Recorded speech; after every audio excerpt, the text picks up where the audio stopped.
যোগ্য বিসিদেরকে সরিয়ে দিয়ে দলের একান্ত অনুগত দলের কর্মীদেরকে বিসি হিসাবে বসায় দেওয়া, জেলা পরিষদের মতো গুরুত্বপূর্ণ জায়গায় নিজেদের দলীয় ক্যাডার এবং নেতাদেরকে প্রশাসক হিসেবে বসিয়ে দেওয়া, একটা দলীয় শাসন, একদলীয় শাসন বাংলাদেশে কায়েম করার চেষ্টা করা হচ্ছে। যে কথাগুলা জপতে জপতে আওয়ামী লীগ গিয়ে পড়ছে দিল্লিতে, আপনারা সেই কথাগুলা জপতে জপতে কোথায় গিয়ে পড়বেন? শীর্ষ জায়গা থেকে যদি জনগণকে এইভাবে ধোঁকা দেওয়া হয়, তাহলে রাজনীতি এবং রাজনীতিবিদদের প্রতি মানুষের আস্থা থাকবে কেন? মানুষ কেন রাজনীতি এবং রাজনীতিবিদদেরকে বিশ্বাস করবে? আমরা ওই রাজনীতি করি নাই, আমরা ওই রাজনীতি করব না। আমরা সংসদে নোটিশ দিয়ে ৬৮ বিধিতে আলোচনা করেছিলাম, গণভোট যেন হারিয়ে না যায়, গণভোটকে যেন সম্মান দেখানো হয়। আমরা বলেছিলাম, যারা জনগণের রায়কে সম্মান করে না, তারা কখনো গণতন্ত্রপন্থী হতে পারে না। গণতন্ত্রের দাবি হচ্ছে বেশিরভাগের রায়কে সম্মান করা। যেহেতু বেশিরভাগ জনগণ, প্রায় ৭০% জনগণ হায়ের পক্ষে ভোট দিয়েছে, অতএব সরকারকে এই রেফারেন্ডামের যে সংস্কার প্রস্তাব সবগুলা বাস্তবায়ন করতে হবে।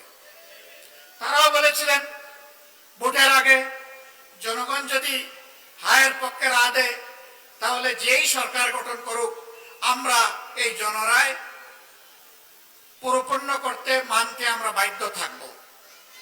এখনো আহ্বান জানাই, সময় আছে, ফিরে আসেন, রেফারেন্ডাম মেনে নিন, মানুষের রায়ের প্রতি সম্মান দেখান।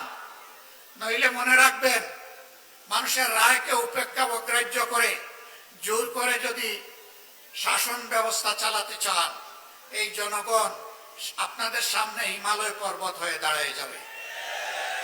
যে আমাদের রায়কে মানেন না, তাইলে এই দেশ আপনারা কিভাবে শাসন করবেন? জবাব দিতে পারবেন না। জনরায়কে সম্মান করুন। সম্মানিত ভাই এবং বন্ধুগণ, ইতিমধ্যে সরকার অনেক অঘটন ঘটিয়ে ফেলেছে।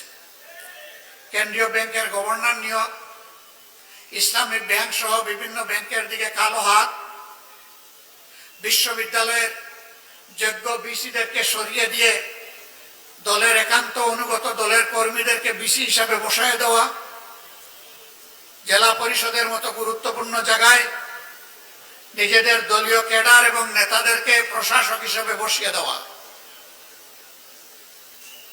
এইভাবে একটা দলীয় শাসন, একদলীয় শাসন বাংলাদেশে কায়েম করার চেষ্টা করা হচ্ছে। ইতিহাস ভুলে গেলে হবে না। শেখ মুজিবুর রহমান সাহেব একদলীয় বাকশাল কায়েম করেছিলেন না, অর্ধ বছরও ক্ষমতায় থাকতে পারেননি এরপরে। সুতরাং একদলীয় শাসনে দেশের মানুষ মেনে নেবে না। সংসদে দাঁড়িয়ে বিরোধী দলকে তুচ্ছ তাচ্ছিল্য করার এই সংস্কৃতি চালু করেছিল আওয়ামী লীগ।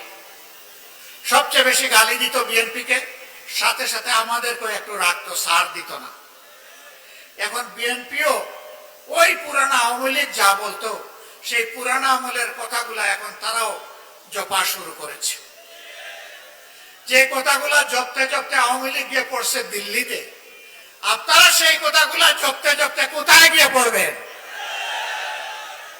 জনগণ এগুলা খায় না, তরুণ যুব সমাজ এগুলা শুনতে চায় না। তরুণ যুব সমাজের বুকের ভাষা বোঝার চেষ্টা করুন, নাইলে ভুল করবেন। আমরা আশা করতে চাই সরকার তারা নিজেদের ভুল নীতি পরিহার করে জনকল্যাণমূলক, জনবান্ধব নীতিতে ফিরে আসবে। আপনার স্বপ্নগুলো আকাশ ছুবে প্রবাসীর হেলিকপ্টারের মাধ্যমে। বিয়ে, জন্মদিন অথবা যে কোনো বিশেষ প্রয়োজনে হেলিকপ্টার ভাড়া করতে যোগাযোগ করুন স্ক্রিনে দেয়া নাম্বারে। প্রবাসীর হেলিকপ্টার, নিরাপদ ও সাশ্রয়ী বাহনের বিশ্বস্ত নাম।